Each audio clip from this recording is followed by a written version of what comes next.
Oke, izin menjelaskan ya. Saya dari Analytics and Data Science batch terakhir, batch 13 sepertinya. Izin menjelaskan untuk project Causality Inference. Nah, di data yang saya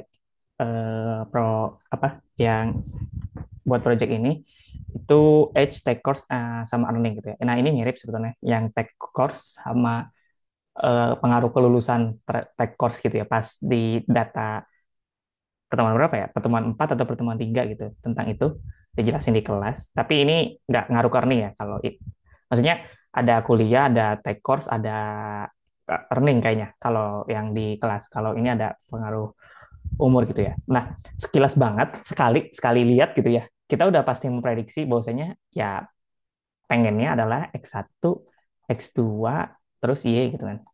Oke, Y-nya adalah earning, X2-nya tech course, X1-nya X-nya. Nanti boleh dibalik gitu.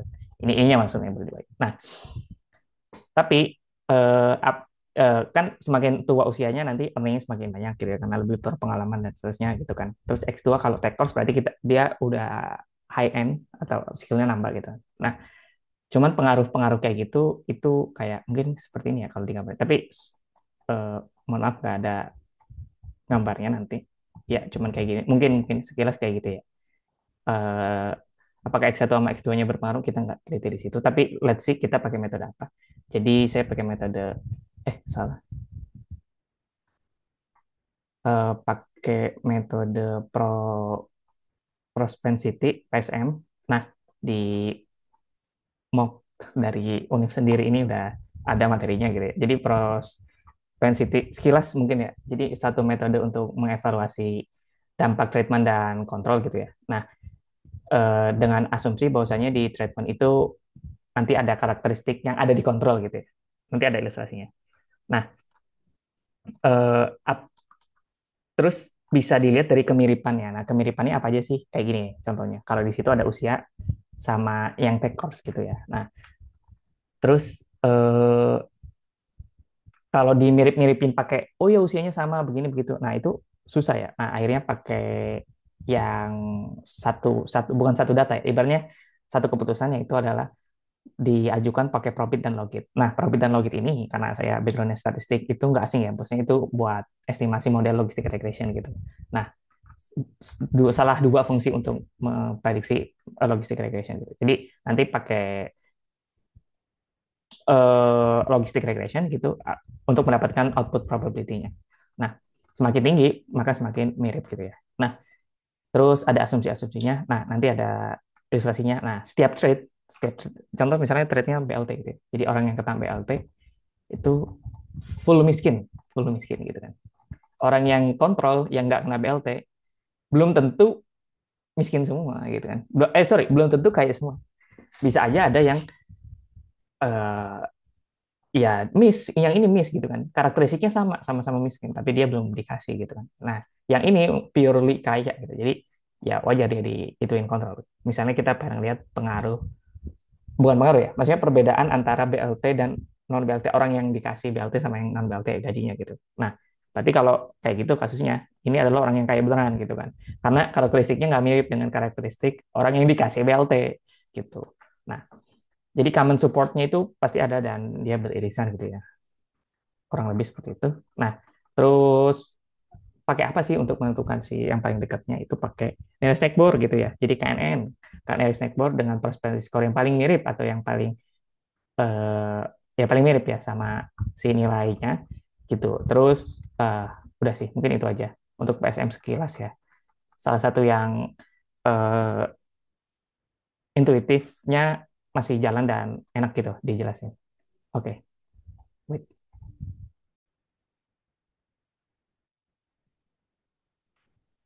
Oke, lanjut ke codingnya. Jadi ini datanya sebagaimana saya bilang. Terus kita take course-nya karena masih true false itu dibuat 01 dulu gitu ya. Terus S integer tadi. Terus ini untuk nge-split datanya. Jadi X sama Y-nya H sama to course dulu. Yang outcome aslinya itu sebenarnya earning, tapi kita mau lihat mirip antara H dan to course dulu gitu ya. Nah, dapat propensity score-nya. Nah, ini logreg.fit. Saya nggak tahu ya kalau di Python itu Probit atau logit harus cari di sklearn, tapi ya biar cepet nggak usah. Jadi maksudnya pakai logreg gitu ya. Salah satu bisa sih harusnya dipilih probit sama logit, sebagaimana di militer atau SPSS bisa dipilih gitu. Nah, dapat ini skor probabilitasnya ya 0 sampai 1 tentu. Nah, terus kita definisikan treatment itu diberikan kepada orang yang took course satu gitu, yang kontrol adalah yang nggak ngambil course gitu ya.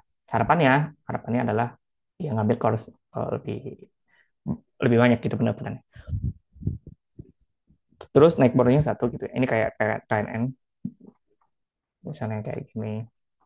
Terus ada titik baru gitu ya. Kalau K-nya satu ya dia lebih dekat ke sini, berarti dia kategori kelas ini. Dulu kan kayak gitu ya. Atau kalau K-nya dua, atau K-nya tiga misalnya. Ini, sama ini gitu. Karena ini menang jadi nanti kategori kelas ini. Kayak gitu ya. Dua versus satu. Nah, eh, jadi udah dapet si propensity score-nya. Terus kita cari distance-nya gitu ya. Terus match DF. Kita coba panggil isinya apa. Nah, ini jadi yang udah earning propensity score-nya dimasuk-masukin gitu ya. Nah, yang paling mirip yang mana? Terus kita masukin X-nya itu to cross sama H, Y-nya adalah earning gitu ya. Jadi eh, udah masuk ke propensity score-nya dengan H dapat to course masing-masing. Terus kita dapat modelin dengan X match dan Y match tadi gitu ya. Di earning yang sebelumnya em, dapat koefisiennya segini, bahwasanya kalau taking course itu nambah 10.886 gitu ya.